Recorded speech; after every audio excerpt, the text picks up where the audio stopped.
كل نفس ذائقة الموت كل نفس ذائقة الموت كل نفس ذائقة الموت كل نفس ذائقة الموت كل نفس ذائقة الموت. Meet Ali Bennett, a friend of mine, a young Muslim born and raised in Sydney, Australia, who has lived quite a successful life. However, it was only recently that his life took a dramatic turn. This is Ali's story. Where are you at now with your life? What's happened to you? At this point in my life, والله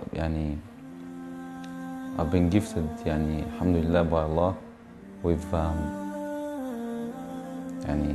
cancer throughout my body, and I've changed my whole life to sort of helping people.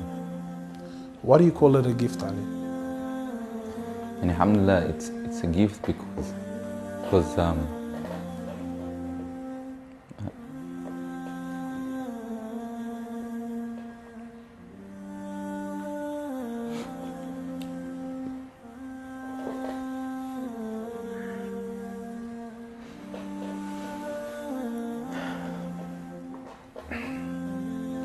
and it's a gift because Allah's given me a chance to change.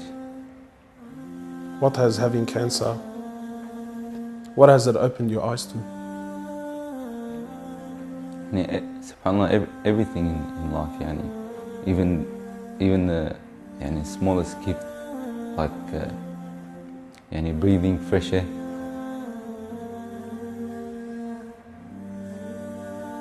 Do you feel like you used to take that for granted before?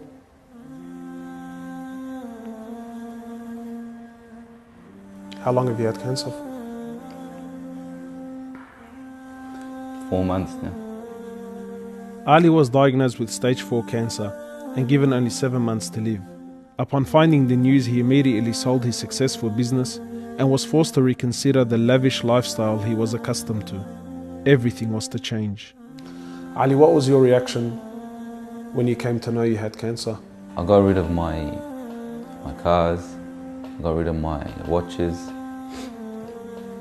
even my clothes. I took them with me overseas and I gave them to a lot of people up there. Alhamdulillah. So I wanted to try to leave this world without anything.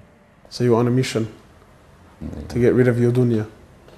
It wasn't until Ali invited us into his room that we truly understood the luxurious lifestyle that he was living and the extent of the sacrifice that he was making. What's all this, Ali? Talk to me, explain this. It's a bracelet, costs about $60,000. $60,000. Yeah. What do you have in these boxes, Ali? They're all my shoes, alhamdulillah. Louis Vuitton? All Louis Vuitton. How much is something like this worth, Ali? They're probably about 1,300. How much you pay for that, Ali? About 700. Thongs. For a pair of thongs, yeah. So what's happening with the sunglasses here, Ali? I just like collecting different sunglasses. Yeah? I've got rid of a lot of them. I gave them to a couple of brothers in Africa, alhamdulillah. Can I try one of these hats on? I've only mentioned them in my talks like 100 times. You can try the red one on. It's limited edition one. Barakallah. What do you reckon else? Sheikh Gucci.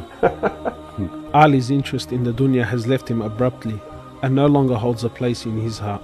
So Ali, what do you feel now, like when you look at this? And driving something like this doesn't really cross my mind anymore. It's not something I would want to do no more. After someone tells you, or you find out that you're sick, or you haven't got much time in this life, wallah, this is the last thing you would want to chase. And this is how we should be living our life every day. Car like this, people would love to be in it, people would love to own, people would love to drive it. Wallah, they're going for the wrong goals.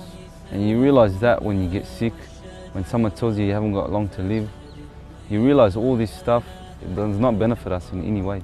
So what's the value of this in your heart now? This is worth one pair of thongs for a little African child with no thongs. Wallahi, it's worth more than me to see him smile with a pair of thongs than own one of these. Wallah al-Azim.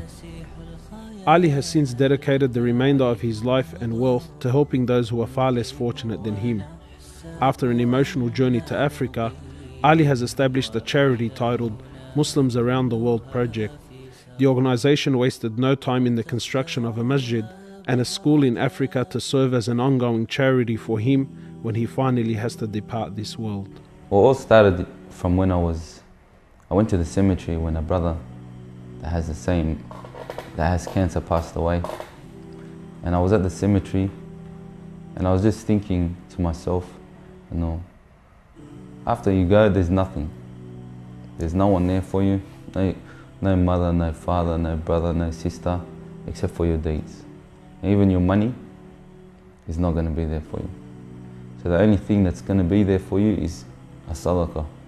And that's the only thing that's going to help you gradually through your time in the grave till you get to the ultimate destination.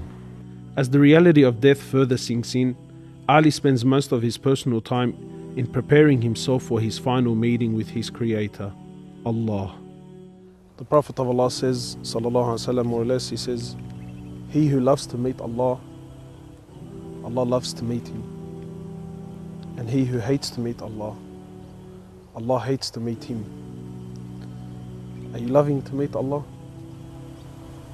Because of this cancer, I've been advised by one of the brothers to take a special drug to help me with pain and stuff. And subhanAllah, it's very strong. I took a bit too much and I came into a whole different world within not knowing where I was, and it was very hard for me. And subhanAllah, I actually seen things I've never seen before. And my family were there all standing around me, and I was pointing up and I was saying, Ya Allah, take me.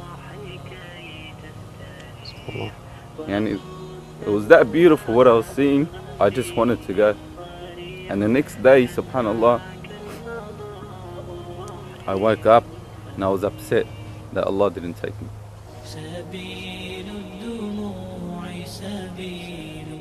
Well, I ask Allah subhanahu wa ta'ala to purify you and to give you shifa, to keep you around us for a long time. Allah, may Allah subhanahu wa ta'ala reward you.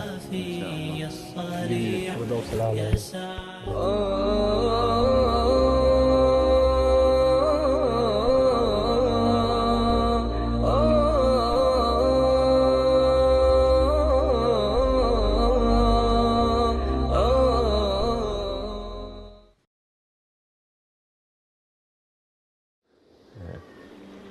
As you all know, alhamdulillah, I've passed away. I just wanted to make a little video clip for all the followers that have supported me from day one and come on this journey with me since day one. May Allah reward all you guys, and inshallah you continue to support me and MATW, inshallah. Well, the first thing is a little piece of advice to the brothers and sisters. As you see, in this life we had the cars, we had the money, we had everything, alhamdulillah. But subhanAllah, a lot of people during the period of when I was sick, they'll send me messages, brother, you're guaranteed paradise, brother, you've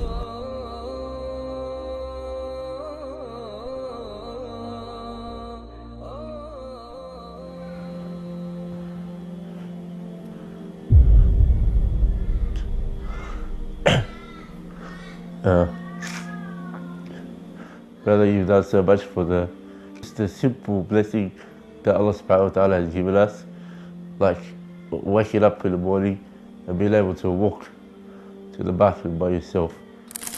So these things slowly got stripped away from me during the last of my life, alhamdulillah.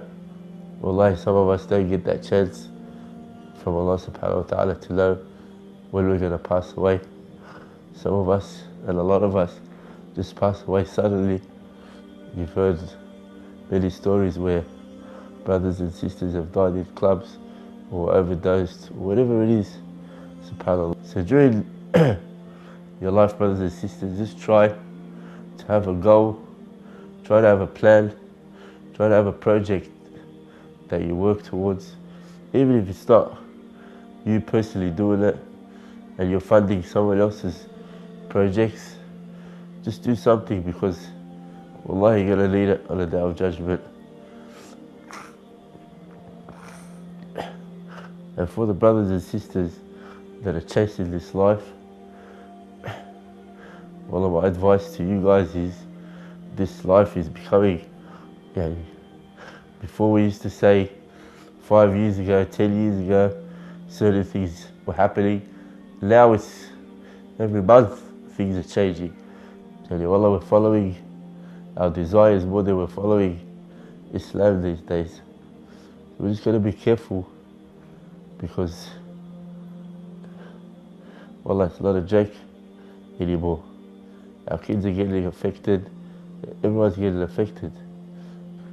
Wallahi, sometimes I used to just sit on my bed and cry, because I just wanted that support from people, and then subhanAllah, Allah subhanahu wa ta'ala brings you people that you've never thought they'll be a part of your life, or friends, or you didn't even know they existed. When I used to travel, I used to meet certain people. A lot of them actually went out of their way to come all the way from Dubai or the UK or wherever it was to come to actually visit me when I was sick or in hospital. Or that's love for the sake of Allah subhanahu wa ta'ala.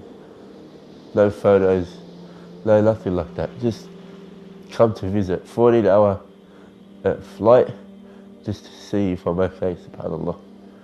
So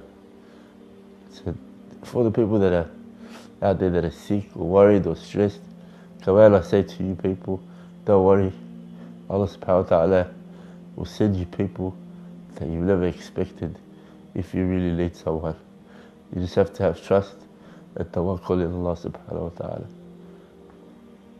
So a little advice for everyone out there. Inshallah, if you can inspire 1, 2, 3 people to do something, remember when you're in that grave, inshallah, then you'll be getting rewarded for everything they've done. That'll help on the day of judgment. So always try to have a project or a plan that you're working towards in this life, inshallah. Inshallah, that'll help us in our grave and the hereafter. Jazakallah khairan. Wassalamu alaikum.